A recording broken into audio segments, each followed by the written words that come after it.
J'ai participé d'abord, comme beaucoup d'autres, à des manifs pour cette question des sans-papiers, où il me semblait qu'il y avait quelque chose qui n'était pas juste dans ce qui se passait dans notre pays.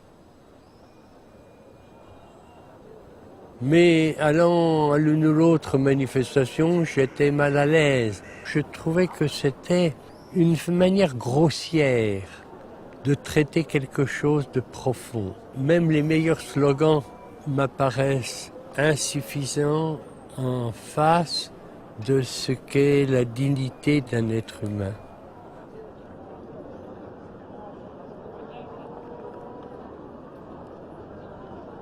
Et après plusieurs mois de réflexion, de prière, on est arrivé à cette idée de pouvoir dire non à partir de ce qu'on était, c'est-à-dire à partir d'une seule chose qu'on sache faire, à peu près, le silence.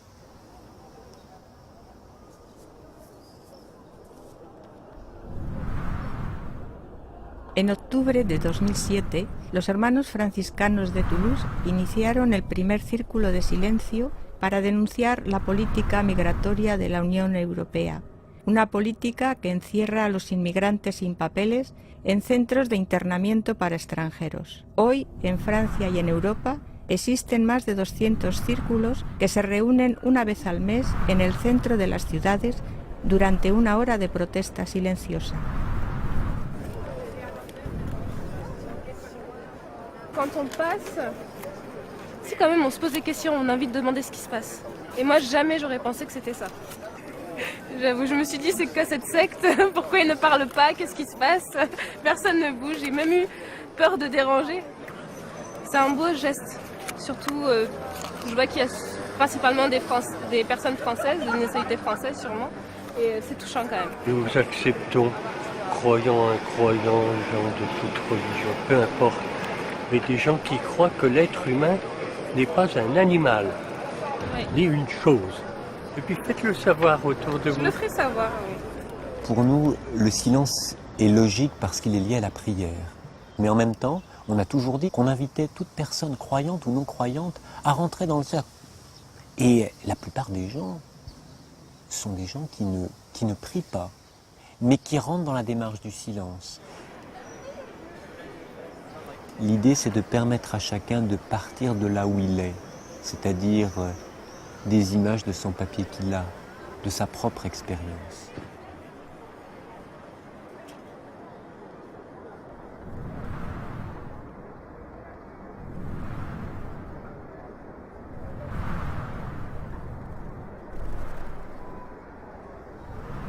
Les sans-papiers sont là au milieu. Ils sont là sans qu'on y mette un visage. Vous voyez une image très forte, très émotionnelle. La télévision le soir, etc. Vous voyez des sans-papiers expulsés ou des Roms pris dans un camp, etc. Le soir, vous êtes révolté. Le lendemain, vous avez honte. Et 2 jours plus tard, vous avez oublié. C'est normal. Alors que là, il n'y a pas d'image. Pour ne pas rentrer dans cette espèce de mécanisme pervers de révolte, remords, oubli, quoi. On sort de ça. Ça oblige à passer de l'émotion au réel profond, à l'engagement.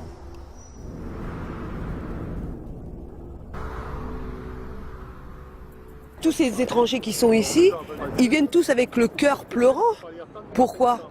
Parce qu'ils seraient tellement bien dans leur pays.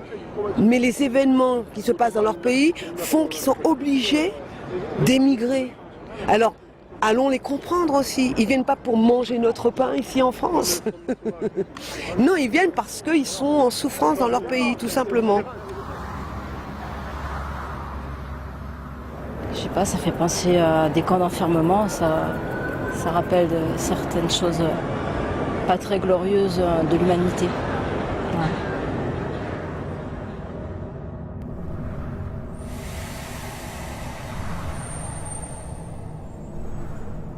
Quand vous visitez le centre de rétention, quand vous êtes avec des gens et que vous ne savez pas si le lendemain ils seront pas retournés en Afghanistan ou ailleurs, je crois que le silence, c'est quand il n'y a plus la voix pour crier. C'est un au-delà du cri. Ces corps qui sont là, ils disent non.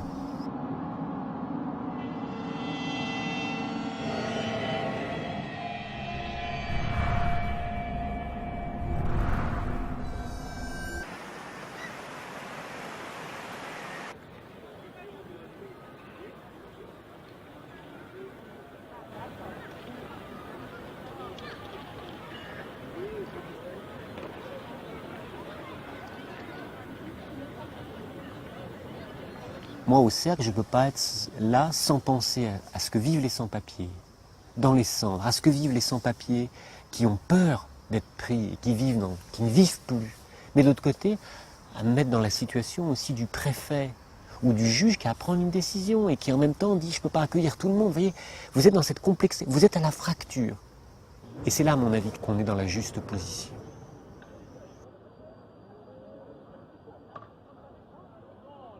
J'ai cette lettre disant « Je suis xénophobe, mais je viens au cercle de silence parce que j'ai besoin de me guérir de ma xénophobie. » Et c'est très beau.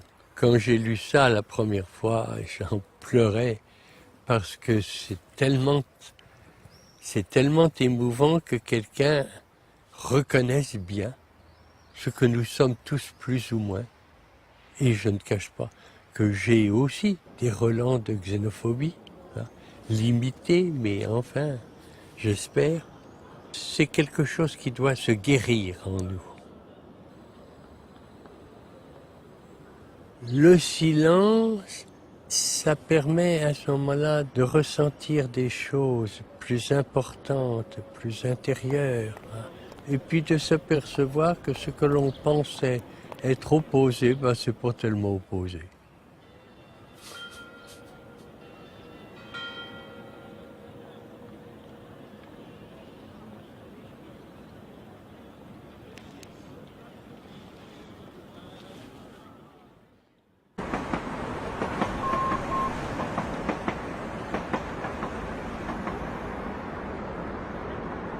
Este es el centro de internamiento de extranjeros de Aluche, de Madrid. Es un centro donde se encierran a extranjeros que son irregulares, que no tienen papeles, que no han cometido ningún delito. Ha habido personas que han cruzado el estrecho en patera, ha habido familias que han sido deportadas teniendo a sus hijos aquí. Ha habido una ciudadana congoleña que murió porque no hubo unas condiciones sanitarias para atender la enfermedad que tuvo. Es una institución de vergüenza.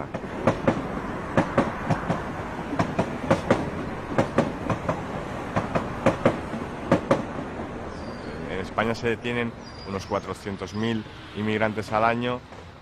No llega al 10% de inmigrantes deportados.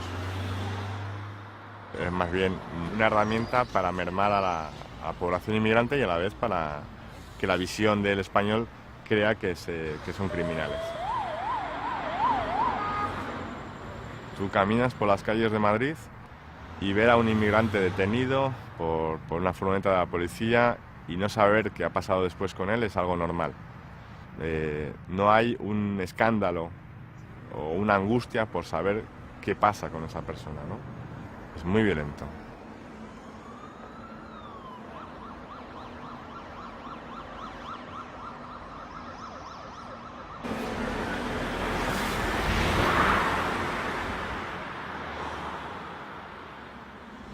En octubre del 2010 hacemos una acción no violenta delante del centro de internamiento de Aluche, este que vemos detrás, y al contrario de lo que pensábamos, despierta la desesperación y la violencia de los internos del centro de extranjeros.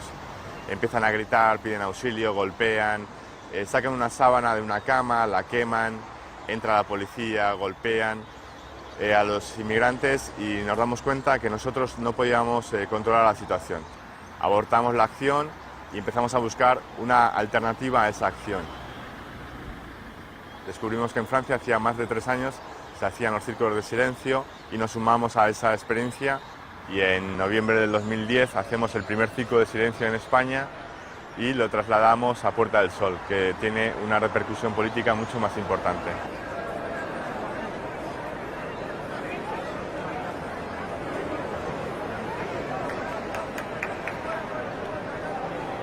Hola, muy buenas noches. Nos volvemos a reunir aquí, como todos los meses, desde hace ya 3 años, para gritar juntos no a las leyes contra los inmigrantes. El mes pasado nos encontrábamos conmocionados ante las noticias que nos estaban llegando esos días desde Lampedusa, donde murieron más de 300 personas. Hace 25 años era la primera vez que en España asistíamos a la tragedia de las muertes en el Estrecho. 25 años de unas leyes injustas e inmorales que están provocando tanta violencia a tantos millones de personas que se ven obligados a arriesgar sus vidas.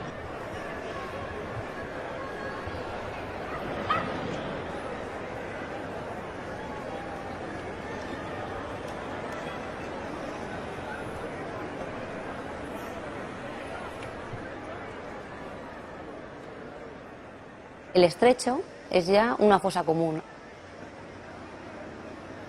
Hay más de 20.000 personas que han muerto intentando llegar a España.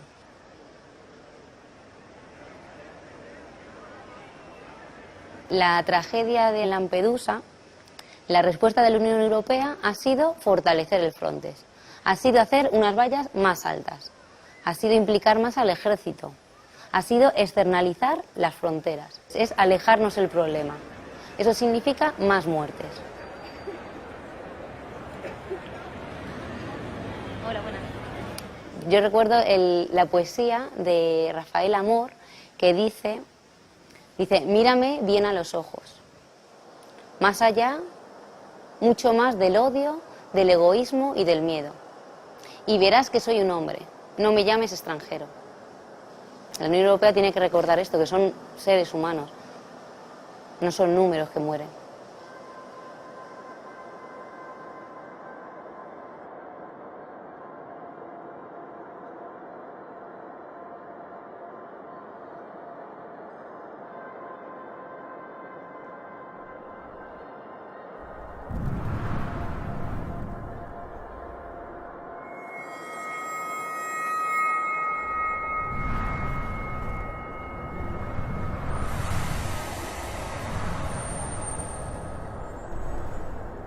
Nosotros defendemos el derecho de emigrar, pero también defendemos el derecho a no emigrar, el derecho a poder estar en su país. Y eso significa poner fin también pues, a las guerras, poner fin al hambre, y eso sí se puede. Si se pone voluntad política, sí se puede. Si la gente se conciencia, sí se puede hacer algo. Por las flores arrancadas, por la hierba pisoteada, por los árboles podados, por los cuerpos torturados, yo te nombro libertad. Nos vemos en diciembre entonces.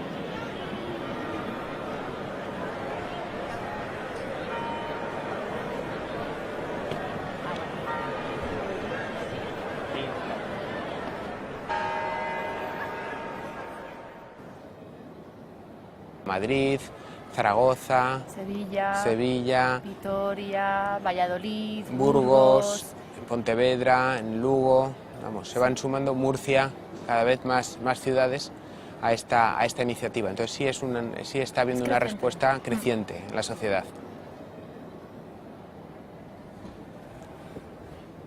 En la Plaza del Pilar es donde nos situamos cada mes, el primer viernes de cada mes a las 8, que hay un grupo estable de gente que acude permanentemente a guardar silencio, haga frío, haga calor, para mostrar su solidaridad con los inmigrantes, para tratar de denunciar la legislación que se va redactando contra ellos.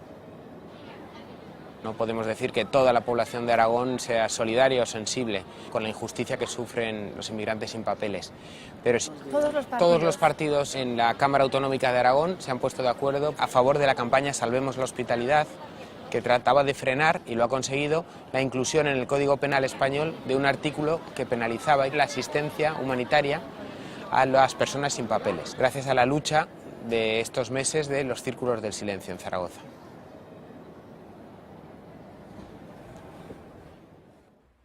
C'est une blessure profonde en nous qui motive notre action.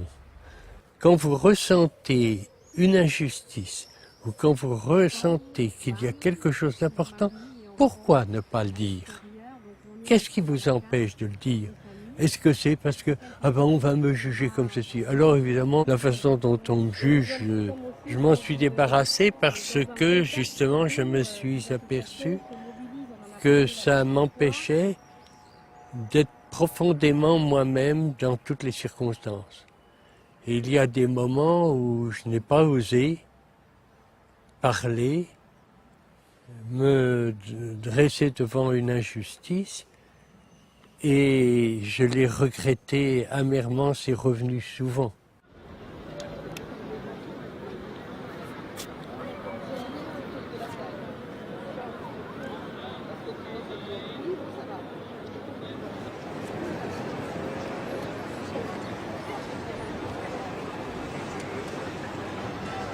Moi j'ai vu un couple où on a mis les menottes au papa et lui il disait mais le pire pour moi c'est que ma fille de 7 ans m'ait vue avec des menottes alors que je ne suis pas un bandit quoi.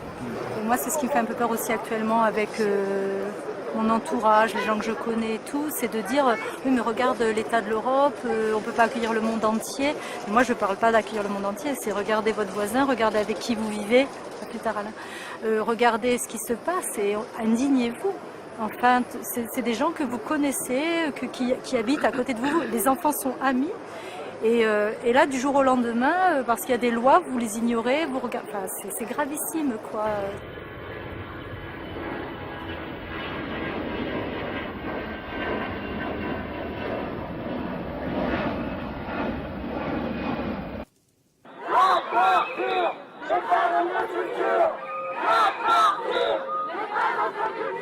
Ben oui, il y a des moments où c'est facile et puis des moments où c'est difficile. Et quand il y a des braillards à côté, c'est plus difficile. La torture n'est pas notre culture. La torture n'est pas notre culture. La torture n'est pas notre culture. La torture n'est pas notre culture.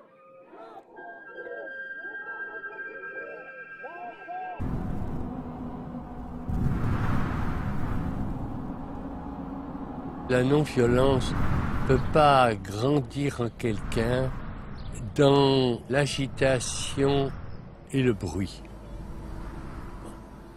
Parce que justement, c'est quelque chose qui vient de l'intérieur et qui vient de l'unité d'une personne. Or, nous savons tous que l'unité de nos diverses richesses, que ce soit l'intelligence, le cœur et la décision, que tout cela est souvent fragmenté.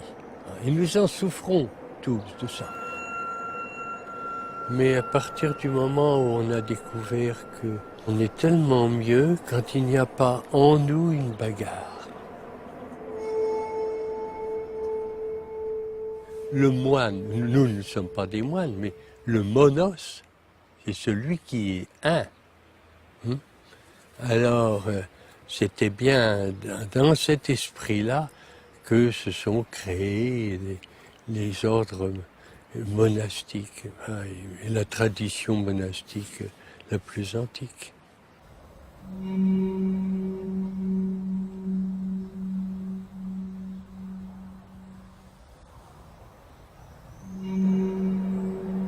L'important, c'est pas tant le silence que durer dans le silence. Et c'est ça le plus dur. Enfin, ça, c'est l'expérience du priant, mais je crois que c'est aussi l'expérience du cercle. C'est-à-dire qu'effectivement, au départ, on entend tout ce qui est autour. Ce brouhaha nous ramène notre propre brouhaha intérieur. Ça tourne. Mais ça, c'est normal, parce que le silence, c'est quelque chose qui prend du temps.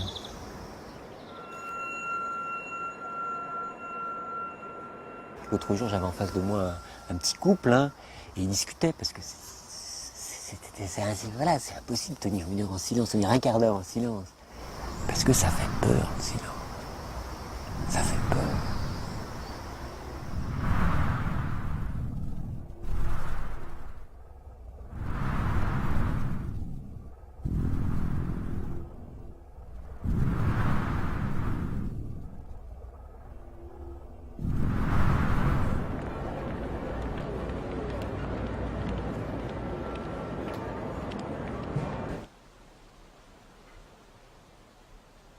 Le silence fait peur, ça angoisse beaucoup, ça fait penser à la mort, la minute de silence et puis le silence de la mort, etc. Oui. C'est une des raisons pour lesquelles dans nos sociétés il y a un environnement sensoriel continu, il ne faut surtout pas que ça s'arrête, vraisemblablement pour que les gens ne pensent pas trop. Ces cercles de silence créent une sorte de césure, de rupture dans ce mouvement interminable qui est un mouvement de mort.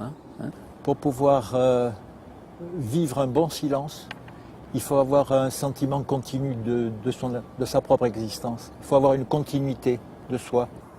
Il y a un moment dans la vie d'un bébé où le bébé doit pouvoir être bien et apprécier un sentiment de solitude, que ces personnes aimées soient présentes ou absentes.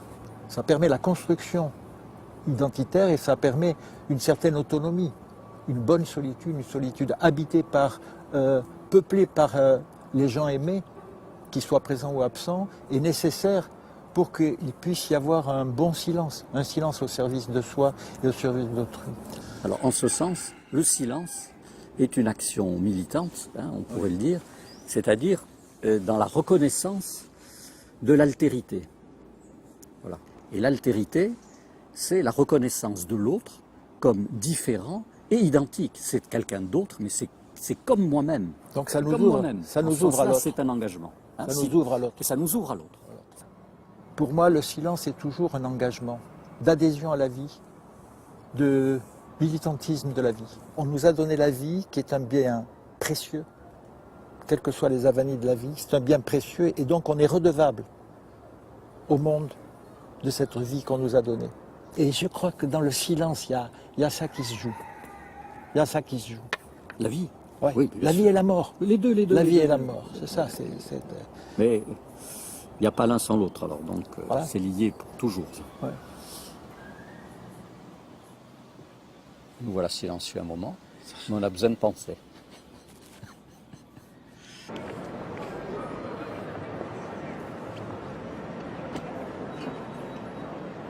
To have a group of people who opened up a space of silence in the midst of all that wonderful chaos of daily life was a very powerful experience, I think. You know, and even if people don't know what they're doing or understand it or even pay any attention to it, it changes the energy of the space. And it's another reminder of how powerful silence is.